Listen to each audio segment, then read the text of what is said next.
말씀드릴게요. 저 토플도 봐봤고 다 봐봤어요. 웬만한 영어 시험 다 봐봤잖아요. 토플 보는데 토플로 4년 5년씩 준비하잖아요. 그럼 망해요. 그렇게 하면 안 되고요. 기본적인 영어 실력을 갖춘 다음에 토플 문제 유형만 한 달, 두 달 공부해서 시험을 보는 게 가장 효율적이 높아요. 그 5년씩 하면은 애들 지치고 지겨워서 그거 못하는 짓이에요. 그죠. 예. 고득점자 중에 누가 그거 토플을 1년 이상 붙들고 있습니까? 그런 사람 못 봤어요, 저는. 절대 하면 안 되죠. 시간 네. 낭비죠. 왜 그렇게 해요? 그건 잘못된 생각이고요. 또 커리큘럼에 대해서 또 이제 제가 생각나는 게 있는데 커리큘럼이 이렇게 생각하시는 것 같아요. 뭐 교육 과정이니까 이런 책 몇 개월 되면 이런 책 나간다.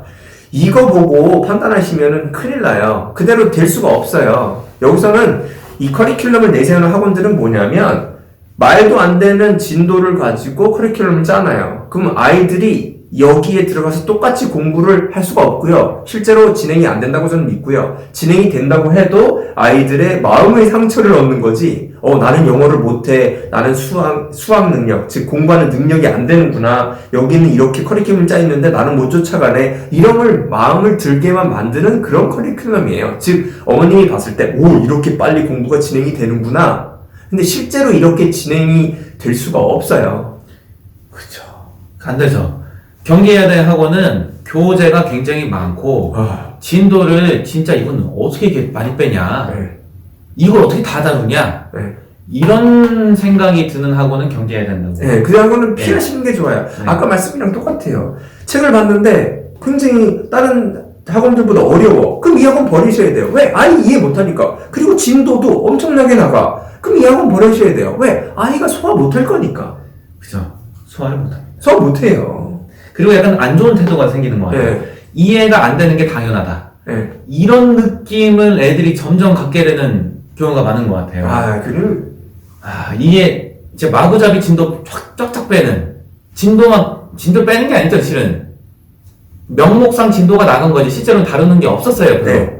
이런 식으로 계속 운영이 되는 학원에 오래 다녔던 애들은 저희한테 오면 어떤 느낌이냐면은 얘네는 이해가 안 되는 게 너무 당연한 이런 태도를 갖고 있는 그 애들이에요. 이해가 다 되면 공부하는 게 없다고 생각해요. 네. 그렇게 세뇌를 받아가지고.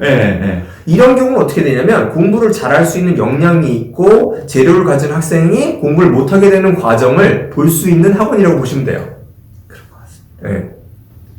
그리고 착각하시면 안 되는 게 그 어떤 대형 학원에서 입시 결과가 좋은 애가 몇 명 나왔어요.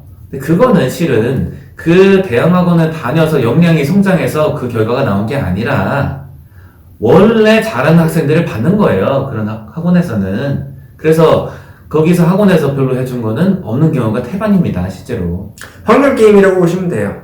확률 게임이고요. 그리고 대학 학원 같은 경우는 레벨 테스트만 봐도 그 학원을 다녔다고 하는 경우가 많아요. 그죠? 그냥 이제 홍보 차원에서 그렇게 그냥 쓰는 거죠. 네. 그런 것 믿고 아이를 보내시는 거는 그런 판단 기준이 되기가 좀 위험하다. 네. 이런 말씀을 드립니다. 네.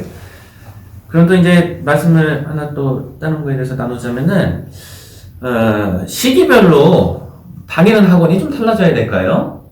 어떻게 생각하세요? 저희 이제 학부모님들, 많은 분들 얘기 나눠보면은 대치동 분들은 대체로 이래요. 네. 유치원 때 영어 유치원 보내고, 네. 영어 유치원 이거 하는데, 실은. 영어 유치원 이거 나중에 집중적으로 다루겠습니다. 한편 따로 떠야 돼요. 초등학교 저학년 때, 초등학교 4, 5학년 때까지는, 말하기 중심에, 읽기 말하기 학원 중심, 이렇게 다니려고 하고, 그 다음에 이제, 초등 고학년부터 한 중학교 이 기간 동안에는 약간 문법을 좀 병행하는 그런 곳을 좀 보내려고 하고, 아니면 그냥 완전히 문법이랑 단어 중심으로 하는데 보내시는 분들도 꽤 있죠. 네. 고등학교 때 되면은, 완전히 입시식으로 하시는 데를 보내려고 하는 분들이 좀 대다수인 것 같아요. 시기별로 크게 보면 대충 이런 분들이 아마 대부분에 속할 것 같은데, 이거에 대해서 어떻게 생각하십니까? 저는 그렇게 나쁜 생각은 아니라고 생각이 들어요. 저는 그 학생들 나이별에 맞춰서 그 학생들이 소화할 수 있는 그런 학습 방법이 있다. 근데 거기도 이제 좀 조심해야 될 게 있는데, 선생님 혹시 뭐 생각이 있으신가요? 조심해야 할 거? 조심해야 될 거는 일단은 말하기 중심의 학원을 자꾸 보내시려고 하는데 저는 좋다 생각해요. 말하기를 어렸을 때 접하게 하는 게 굉장히 좋다. 그런데 사고라는 것이 시작이 되려면은 무슨 단어라도 좀 알아야지 말을 할 거 아니에요. 네. 아이들 지금 뭐 저기 student 이런 단어도 모르는 애들이 네. 어떻게 스피킹을 합니까? 기본적으로 역량 같은 거 기반이 돼 있으려면은 읽기 중심으로 처음에 가는 게 맞다 생각하고요. 그리고 이제 이런 분들 굉장히 많아요. 디베이트 이 학원에서 하냐? 디베이트에 대해서 말씀을 드리자면은 그게 디베이트가 가능한 학생들이 얼마 없어요, 실은. 네, 대치동에도 얼마 없어요. 그 잘한다는 애들이 많다는 대치동에도 그렇게 비율이 많지가 않아요. 디베이트가 가능한 수준의 영어를 구사할 수 있는 애들이. 물론 이제 원래부터 잘하는 애들 데려놓고 그 애들만 디베이트를 시킨다. 이런 건 아닌데 이게 기본 역량이 안 돼 있으면 디베이트라는 거는 시작 자체가 잘 안 돼요. 그렇기 때문에 역량이 아예 안 깔려 있으면 안 된다. 이런 말씀을 드리고요. 그런 거 디베이트만 한다고 해서 뭐 이것도 비슷해요. 디베이트 수업을 들었다고 해서 디베이트 역량이 절대적으로 올라가냐? 디베이트 수업을 뭐 1, 2년 들었다고 해서 디베이트 왕이 되냐? 그렇진 않다고 생각해요. 디베이트라는 건 실은 본인의 생각이 있어야 되고 논리력 그리고 어휘력 이런 게 기반이 돼 있어야 되는데 읽는 작업, 쓰는 작업 이런 거 많이 읽고 많이 듣고 많이 쓰고 이게 안 돼 있으면은 디베이트가 잘 역량이 올라가기 힘들다. 네. 이런 생각이 있습니다. 그리고 한 가지 피해야 할 곳은 이런 곳이에요. 아이가 영어를 꽤 합니다. 지금 현재. 근데 이제 어떤 학원을 알아보니까 시험이 좀 들어오는 게 어렵고 인터뷰도 봐야 된다고 하고 이렇게 돼요. 그런데 아이가 공부를 어느 정도 하니까 인터뷰 통과하고 시험 봐서 시험 잘 봤으니까 학원을 다녀요. 디베이트 많이 한다 그래요. 디베이트 하고 나면은 기분이 안 좋아요. 이런 곳은 피해야 돼요. 왜냐하면 이 아이는 지금 학원에 가서 디베이트 할 때 자기가 디베이트가 잘 안 되니까 말이 잘 안 되니까 자기가 생각을 표현하기 어려우니까 다른 애들은 표현을 잘하는데 고통을 겪고 있어요. 다른 학생들은 영어 유치원을 다니고 영어 유치원을 다닐 때 말을 많이 하는 곳이나 아니면 대부분은 외국에 살다 온 애들이에요. 외국에 2년 이상 살다 온 애들이 모이는 학원, 이런 학원들이 있잖아요. 대치동에 많잖아요. 그런 학원에 자기가 영어를 어느 정도 한다고 들어가면 이런 곳에서 자기의 소외감을 느낄 수가 많아요.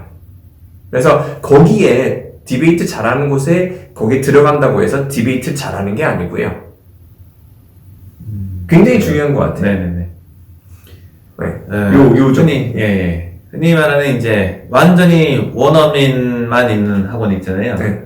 100% 영어로 수업을 당연히 한국에 모르니까 그런 체제 학원의 학생들 중에 물론 말하기가 잘 되는 학생들이 꽤 많아요. 근데 그거는 실은 실제로 가르치는 선생님들이나 거기 운영하시는 분들 얘기를 들어보고 실제 뭐 직간접적으로 경험한 걸 말씀드리자면은 원래 그렇게 잘했던 애들이에요. 그 학원 가기 전부터. 그 학원에 가서 역량이 커서 그렇게 잘하게 된 게 아니라 원래 외국에서 그냥 영어권에서 학교 다니고 이렇게 생활하다가 온 애들이 거기 가서 그냥 하던 대로 하는 거죠. 근데 그거를 갖다가 마케팅을 할 때 우리 학원에서 배워서 이렇게 잘 됐다. 이런 식으로 마케팅을 하기 때문에 그거에 현혹되시는 분들이 많은데 그런 경우는 실은 열에 하나도 되지 않는다. 이렇게 말씀을 드리고 싶어요. 그리고 이제 스피킹을 초등학교 때까지 어느 정도 수준에 하다가 이 아쉬운 건 뭐냐면 중학교, 고등학교에 가면 이 스피킹은 많이 없어지게 돼요. 왜냐면 중학교, 고등학교 과정에서 스피킹을 하면 학교에서 싫어합니다. 아이들도 싫어하고요. 선생님들은 더 싫어해요. 영어로 얘기하는 걸 싫어해요. 그렇죠. 이게 이유는 알고 계시죠? 뭐 이상하다고 생각할 수도 있겠지만 실제로 그렇습니다. 그래서 뭐 외국에 살다 온 애들이 중학교, 고등학교 한국에 다니잖아요. 그럼 스피킹을 많이 이제 능력이 감소되게 됩니다.